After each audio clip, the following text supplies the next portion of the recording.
Hello boys and girls and welcome to today's show. Well, I'm very pleased to say, I did in fact, at the end of the last show, go into town and purchase a new bicycle, boys and girls. Yes, the new bike is here.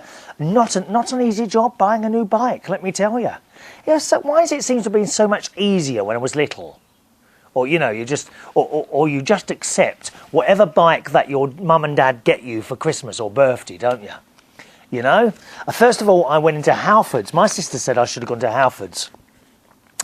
So indeed I did. And I went in there, and there were two people behind the counter. I was the only one in the shop here, right? This is Halfords in Bracknell. So there's a young lad, and there's someone who's about 30, 32. Not much older, and the young lad was about 22, okay? So I spoke to the older one. Hello, mate. I've got a bike which isn't really suitable. He said, what do you want it for? I said, well, I'm going up and down over the forest. He said, OK. He said, and he pointed vaguely in the direction of a few bikes. He said, start over there and have a look at those ones.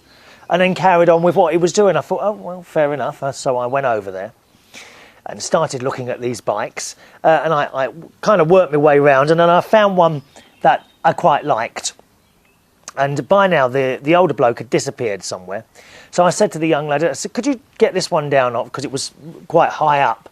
I said, could you get this one down for me, please? So he took it down and was explaining to me about the ins and outs of this bike. And he says, I said, these are new brakes, aren't they? Because the brakes on these mountain bikes are not on the rims. They're kind of on the bit where the hub is. Very strange. Almost look like the brakes that you get in a car. Only a lot smaller, obviously. And he was saying, oh, yes, they're hydraulic brakes. You need to bleed them once a year. Oh, no. I said, I don't want any of that. I said, just get me something with normal brakes, cable brakes. OK, so he put that one back. And eventually I found one that I quite liked, and it had cable brakes and was certainly well within my budget. I actually, in the end, spent less than half of what I thought I was going to have to spend. So I'm quite pleased with that. I always seem to overestimate things. It's the same when it comes to anything done on a house. You know, for example, that guttering downpipe that I've told you. I rung the bloke yesterday and they're waiting for a part to come in. I've got a broken downpipe on the guttering. I don't know how it broke. The front of it's all just, broken. So he's coming to do that, and I've been quoted £90, which I think is a very fair... very fair indeed for that job. You know, you often see these programmes on the telly, like we have Watchdog and things like that on the telly, and people are ripped off left, right and centre for jobs. So, I've had this bloke do stuff for me before. You might remember last year, I had a cupboard falling off the wall, and him and his mate come round and fixed that for me and charged me 60 quid. And they must have been here a good hour and a half. So very good with that. So £90 for that. Anyway, I'm waiting for that to be done. So we've got this bike, and I says, OK, I says, do you have one in stock? And he said, well, we don't have one of everything, I'm afraid. He said, I'll go and have a look. I thought, oh, God, here we go, you know. What I'd done yesterday is I walked into town, which is a fair old go, that is. You're talking about 40, 45 minutes to walk into town from my house. And the reason I did that is because I knew if I'd have taken the car and looked around, I would never have bought one. I would have been happy fixing the old one, right? And then going over the forest again and probably getting another puncture because it's not up to the job. That's why I walked into town, because I knew if I walked, I wouldn't want to walk back again. So it's kind of forced me to buy a bike. So he says, I'll have a look at the back for you. I said, oh, OK. I said, and then he said, they come in boxes. I said, oh, what do you mean they come in boxes? Well, you take them away and put them together. I said, oh, no, I don't want any of that. I said, I want it all set up so that I can cycle away on it. Oh, right. And then the older bloke was back on the till, and he says, how long will it take us to get the bike ready? And it's about 1:15 in the afternoon, not late, you know, 1:15 in the afternoon. He said, oh, it'll be ready about 5 o'clock. And I thought, oh, I said, that's a bit long. I was kind of hoping to go around town. You know, walk around town for an hour and then come back and hopefully it'll be ready. No, sorry, mate, it'll be about 5 o'clock. Oh, right. OK, well, I'll come back then. So I left the store, and they lost a sale. You know, and this particular bike was £250. OK? Lost that sale. Let me walk out the door. Didn't think for one moment to say, OK, sir, what time would you like it? They want my money. Now, it'd be about 5 o'clock, mate. Didn't seem to have any interest at all in actually selling a bike. Nice enough people, don't get me wrong here. The young lad spent a lot of time with me showing me various different bikes. But when it actually come to, you know, I want this, you know, in an hour's time, when I come back, I don't really want anything at the shops, right? Didn't want anything else. I'm quite happy to walk around the shops for an hour, come back. I mean, how long does it take to put a bike together, please? Possibly longer me than it would do some bloke in a bike shop. You know? How long does it take? I think an hour is ample time to do that. Ample time, dear. But no, it'd be about 5 o'clock, mate. Oh, right. So I left. Lost a sale. £250 down the drain, straight away. So I then went to a cycle shop in Bracknell. Now, I can't remember for the life of me what the name is. But I have often gone in there for little bits and pieces, you know, maybe to have a puncture repaired or to get a couple of brake pads or something like that. I often go in this little cycle shop. Well, I went in there, you know, and within 10 seconds of me walking around, some bloke come up to me, sort of about 35 years old. Can I help you at all, sir? Oh, yes. So I explained what I had. I've got a bike at the moment, been over the forest, keep getting punctures, and when I go up a hill, it can't get up hills, this bike, because there are some areas in the forest where it's quite, the ground is quite loose, you know, like sand or stones, and when the hill is steep, these tyres are road tyres, they do not grip, and they're like turning, and eventually you have to get off the bike and push it up the hill. OK, sir, yeah, he said, yeah, it doesn't sound like you haven't got the thing. You'll need a mountain bike. Can I ask how much you're wanting to spend? So I said between about £400 and £500, OK, which is actually not a lot of money to spend on a bike, believe it or not. It's sort of mid-range, believe it, low to mid-range, that is. OK, sir. So he then showed me a selection of bikes. I said, just want to say, this is something I want to take away now. I want to ride it home. And also, I don't want anything with hydraulic brakes because they need maintenance. And I don't want to do any, just a normal cable brake. OK, sir, no problem. He showed me a selection of bikes and allowed me to sit on one and go up and down in the shop on this thing, informing me of, yes, this one is made here. This is the better one. And then he came out with this other one, which was actually 410. And he says, this is slightly cheaper than the one you're looking at, but to be honest, I think it's a better spec. And he was showing me around the bike. He said, try that one. And I sat on it, and that's the one I bought. And it's sitting behind me. If you're watching on YouTube, I'll show you a couple of shots now of the bike in bits and pieces on there. But it's quite nice. I wouldn't say I'm a cycling enthusiast. No, I just want this for going over the forest and, you know, the old keep fit thing, because I'm quite keen on the keep fit, although I don't seem to be able to shift the weight, but there we are. Shall continue until I will win this battle, you know. I will win this battle against weight. So there we are, bike purchased. Very happy, very good service. He said, can you just give us 10 minutes? He said, I want to put a bit more air in the tyres and check the nuts. I said, I'll tell you what, I'll go and have something to eat. I'll see you in about 45 minutes. Does that suit you? He said, that's fine. I said, there you go. And I paid him there, and then he gave me a receipt, and I went then to the fish and chip shop. And I had sausage, egg and chips and beans. Unfortunately, it is a chip shop I've used before, but the owners have changed, and they're not using the same chips.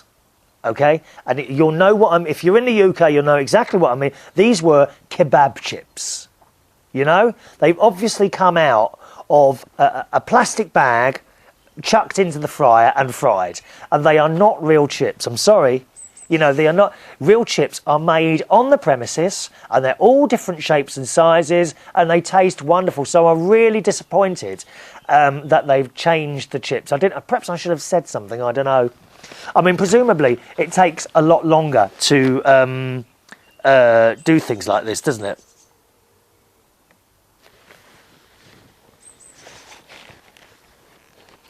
Sorry, I've just I went a bit quiet then, I know. I was just checking down. Once again, I thought I'd forgotten to start the sound recorder, and it has actually happened before. Not recently, not in the last 9 months, but there were a couple of occasions about 2 years ago where I forgot to stop the sound recorder, and I'd been chatting away for like half an hour, only to find that there was no sound. So it always worries me. That's why I went quiet. I was just looking down by my side there. There's some other things next to me here, incidentally, as well. For example, my new glasses. Oh, I haven't finished about the chip shop. Yeah, they're not cooking their own chips. They're buying them in a plastic bag, and they're just not nice. It's like those McDonald's and Burger. What's it called? Burger King and Kentucky Fried Chicken.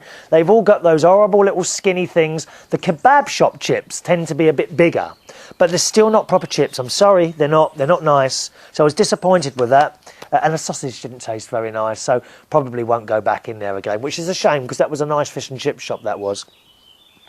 Went back to the shop, bought my bike, also got him to put a couple of lights on for me, although I don't really intend to go out. I don't really cycle around at night, but it's always handy. It was only another 20 quid for some lights. And I also bought some cycling glasses. Now, these are specific for sportswear because they will not shatter. You know, if a stone comes up, this will not shatter. And it comes with 3 lots of lenses. These were only £25. It's got the sunglass lenses, which I'm wearing now. The glasses themselves are red to go with the bike. The new bike is red, incidentally. I also have, it also comes with yellow lenses, right, which apparently you wear during night time to reduce glare, and also clear lenses, which you can use if it's perhaps a little bit dim out. And it's quite a simple thing to actually change them. You kind of twist and pull them down. Shall I do it now? I haven't done this yet, actually. I shall end up breaking these, I think. How do you get these out then? Oh, I don't know. Well, I shall leave those like. Here's one we made earlier. No, there isn't. Now, I've shown people these glasses, and we're getting mixed reviews on these. Some people think they suit me, and other people think they don't. So that's it, new bike, and I cycled home. I'm very, very pleased with that. I shall be trying it out after finish recording today's show. All right, I've just noticed here. Oh, thank you very much to Suko for sending me in some of my favourite Bush's baked beans, not available in the UK. You can only get these in the States. And she's also sent me, which I'm afraid I've already eaten, these Godiva pearls. Now, these are like little milk chocolate round things, which are very, very nice. And I'm afraid, Suko, disappeared into my stomach about 30 seconds after actually eating them. Okay, so I'm sorry about that, Suko, but there we are. They were gone very, very quickly. Good. I've also got my slippers here. Look, my slippers are here. I've cleaned the bottom of my slippers because what I keep doing is coming out in the garden in my slippers. How stupid is that? My friend Ron, my best friend Ron, he actually has a pair of slippers next to his door, so that when he goes outside, he swaps over slippers so that those ones don't get dirty. And I really must, I'll have to put a pair by the door as well. Is that working? Yes, that's working. Sorry. Okay, some emails then, boys and girls. The email address to the show, if you want to join in at all, is chris@unitedkingdomtalk.co.uk. All right, chris@unitedkingdomtalk.co.uk. First of all, someone is asking for help, boys and girls. Now, this is Gloria, regular listener and viewer to the show, who says, "Hi, Chris.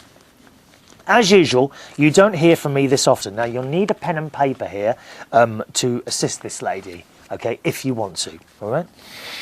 I'll give you a little background before I ask you for a favour. Back in September 2008, was it really that long ago? I asked you to ask your listeners to send postcards to my grandson Trevor. His class was working on a geography project, and Trevor was one of the students who got the most postcards. If you'll remember, his mother is Amy, and she teaches 3rd grade in Omaha, Nebraska. Yes, of course I remember that. I know your daughter is... just a minute, have I got that wrong? Trevor. Yeah. I know. Amy is a teacher. I remember her. She used to write to the show. And Gloria says, now for the favour. This time, I'm asking for postcards for a boy in Amy's class. The boy is 9 years old, and his name is Bryan. So if you can help out with this, and it's only like a postcard they're asking for, okay? Not asking for money or anything like that. If anyone was asking for money, I wouldn't read the email because that's just not fair, you know, on you. All they are asking for is postcards from all over the world. The boy at 9 years old is called Bryan, has just been diagnosed with a rare cancer. The school year is ending next week and starts again in mid-August. It's likely that Bryan will miss school from August to possibly December. As you can imagine, this is a very trying time for his family, although his parents are amazing. They wrote on their blog about the postcards. Since we won't be taking a family vacation for obvious reasons this summer, this will be a nice way to see a lot of different places from the comfort of home or the hospital. So if your listeners would like to help ease Bryan's pain, they can send postcards to, and I'm now going to give you an address. All right, I'm going to give you the address in a second. Bryan also asked that if you send him a postcard, please mention his teacher on the postcard. He calls her Mrs. B, all right, because that's her surname. And that's it, really. So if you want to send some postcards to this boy, and he would like postcards collecting from all over the world. I did also receive a more private email from Gloria telling me on the treatment that this boy is going to have to go through, and there's a lot of treatment. He's going to have a hard time. The boy has got a lot of treatment to go through. So anything, I think, that can possibly take his mind off what's going on around him has got to be good, isn't it? Now, the address to send your postcards to is Bryan Botkin, Botkin, and you spell Bryan Bryan. All right, once again, Bryan Botkin, P.O. Box 492,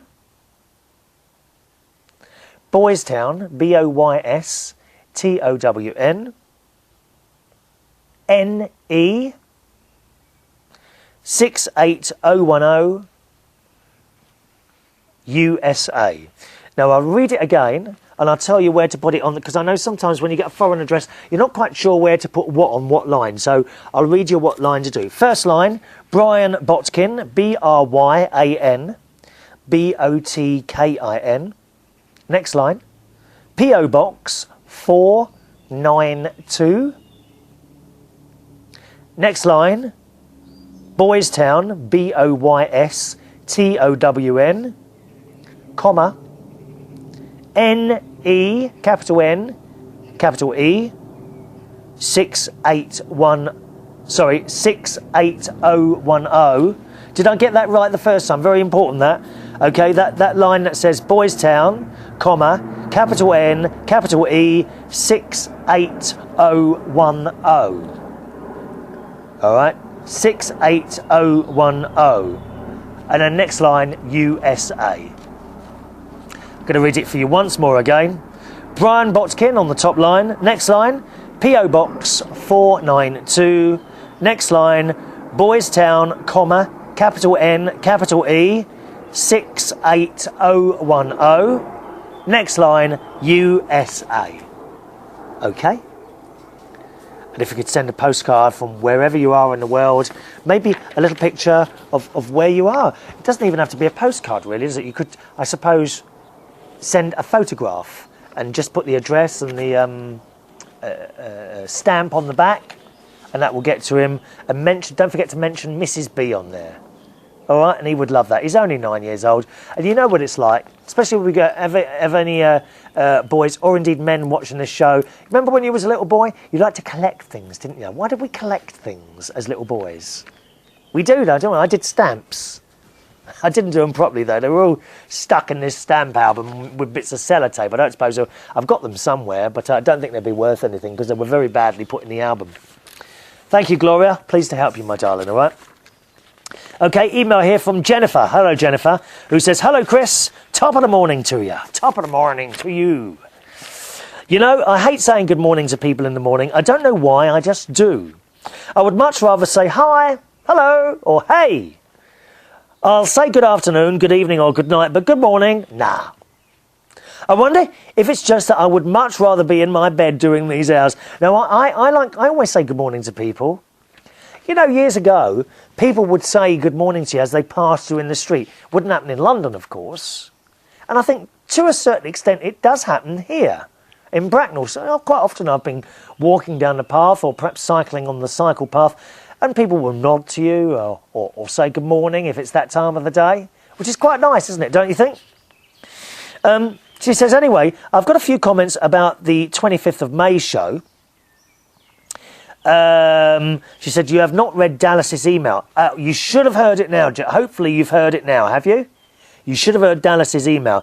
He says, I know you replied to her on email, but haven't read it out. She's anxiously waiting to hear what you have to say about maths. And if for some bizarre reason we missed it, what's the date so I can send it to her? You should have heard that email now. I've definitely read out... Well, I've definitely read out an email from Dallas. Please, if I've missed something out here, please send it again and I'll reread it, okay? But I'm sure I've read something from Dallas. Yes, she was talking about not wanting to eat her pets. I remember that now. I'm just checking. That is the correct email. Or was there another one? If so, perhaps the other one has got lost somewhere. I've definitely read an email from Dallas. Jennifer says she doesn't listen to my music and chat show on Swish because don't think it's due to not trying. You must have forgotten the time difference between us. It's 6 a.m. here when that's on.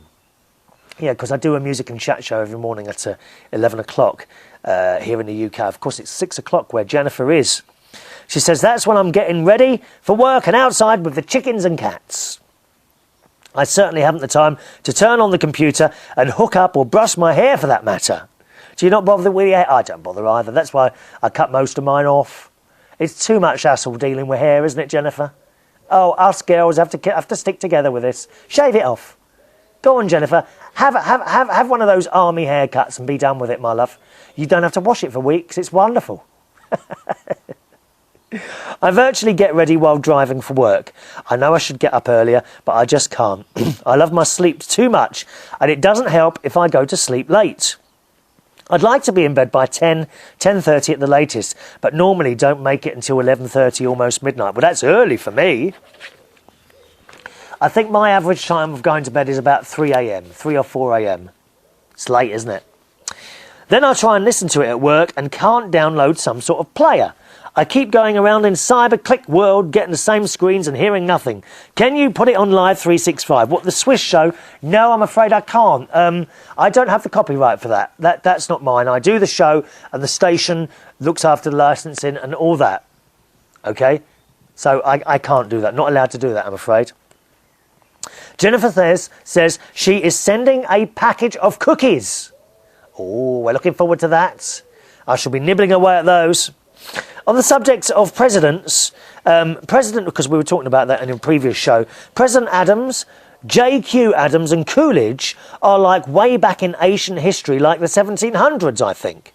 Way back when there were no phones, cars, computers, TVs and radios. I wonder if it was a better time without those things. Do you ever wonder that? Mobile phone ringing all the time. People want this, people want that. Was life so much nicer, slower, I wonder? I think we ought not to talk politics, but I liked P. Bush. He may have been dumb at times, but he is just human. And Obama, what makes him a wonder boy, she says. He's human, just like you and I, and I'm sure he's made mistakes and will make more, probably. Oh, we all make mistakes, don't we? However, I do agree with you voting for the cocktail party next time. I'll request that one too. She said, what's a Sonny Bono in regards to skiing? Yeah, I don't know what that is. She says, oh my Lord, Chris, you're a DJ and don't know Sonny Bono, Sonny and Cher. Ring a bell? Yeah, I know Sonny and Cher. Or what's Sonny Bono?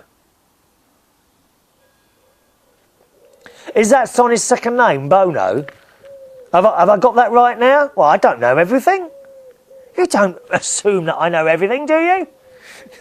She says, don't tell me you don't know who he is. I knew they were popular in the 60s and 70s. Get with it. He was skiing some time ago, hit a tree and died. Oh, did he? I didn't know that. Why would I know that? I don't know, but when I survived Sorry, I don't know when, but I know I survived the stunt he pulled. Really? Has it happened to you as well then? Have you hit a tree? God, that's awful, dear. No, when it comes to celebrities, Jennifer, I really don't know many at all. I do not remember their names. I don't really find them very interesting, especially if they're not talented, as so many of them aren't. You know, we have this programme here just started again called Big Brother. And you can be a Big Brother celebrity. It's not a celebrity, is it? What are they? Just people that are known in the flash of an eye. And they better like it. We have one actually comes in one of the pubs that I work in now. What was his name? Very good-looking boy. He was on the last Big Brother. Oh, God. Charlie, that's it. Charlie from Big Brother here in the UK comes in one of the pubs I work. And he's full of it. He's full of it. Oh, dear. Oh, yeah, I'm Charlie from Big Brother and all this business. You know, I don't walk around shaking hands. Hello, I'm Chris Reardon from United Kingdom Talk. I just get on with it, dear. I mean, he's a nice enough boy. You know what I mean? He's about 23, 24. Very good looking. Bit too young for me, perhaps, yes. Jennifer says, have you taken your electric blanket off yet? I love those things. I had this one in particular, electric blanket, for 25 years. There's nothing like going to bed in the winter and your sheets are all warm. You tell me about it. I only discovered this last year, you know, electric blankets. Wonderful. Wonderful. It goes on every night in the winter. I've taken it off now. She says, kind of like it when it's a little chilled in the house. You take all your clothes out of the dryer and put them on. Oh, that's nice, isn't it?